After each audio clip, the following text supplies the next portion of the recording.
সকালে ঘুম থেকে উঠেই ফল খেয়েছিলাম, কয়েক রকমের ফল ছিল, সেই ফলগুলো ভালো মতো খেয়ে নিয়েছিলাম। কলা ছিল, কালো আঙ্গুর ছিল, আপেল ছিল, বড়ই ছিল, বড়ইটা আমি খাইনি।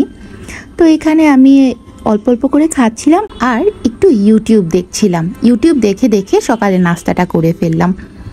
এরপর মা পিঠা বানিয়েছিল, তো আমি একটু পিঠাও খেয়েছিলাম। এটা হচ্ছে তেলের পিঠা। তারপর দুপুরের খাবার চলে আসলো, আর এটার মধ্যে ছিল মিক্সড ভর্তা, যেটার মধ্যে মিষ্টি কুমড়াও ছিল, মানে মিষ্টি লাউ যেটাকে বলে, এবং আলু ভর্তাও ছিল, আর একটু বেগুন ভর্তাও ছিল। সব কিছু একসাথে ঝাল ঝাল করে মেখেছিল মা, খেতে কিন্তু খুবই ভালো লাগছিল। আলাদা আলাদা করে মাখলে হয়তো 3টা পদ দেখা যেত, বাট মা একসাথেই মেখে ফেলেছিল, বাট খেতে খুবই ভালো লাগছিল আমার। তো এটা দিয়ে খাওয়ার পরই লাউ আর ডাল দিয়ে বানানো ডালনা মা রান্না করেছিল আজকে। তো এই ডালনাটা খেতেও কিন্তু অনেক মজা হয়।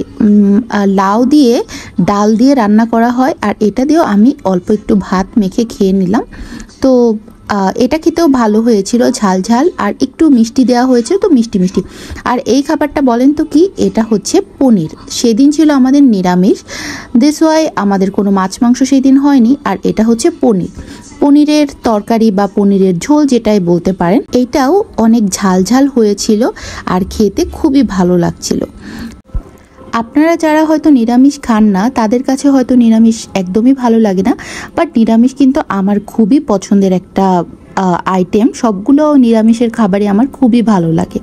এরপর বিকেলবেলা উঠে পরোটা বানিয়েছিলাম। পরোটা আর আলুর একটা সবজি ছিল, আলু কি সবজি যেটাকে বলে, সেটা খেয়েছিলাম। তারপর চা খেয়েছিলাম বিকেলের নাস্তাতে। দেখেন কিভাবে ধোয়া উঠছে চাটা দিয়ে। তারপর মা একটু পেঁপে কেটে দিয়েছিল, পাকা পেঁপে, তো পাকা পেঁপেও খেয়েছিলাম। আবার রাতে যা খেয়েছিলাম সেম মেনুই ছিল দুপুরের মেনুর সাথে। এটাই ছিল আজকের আমার সারাদিনের খাবার।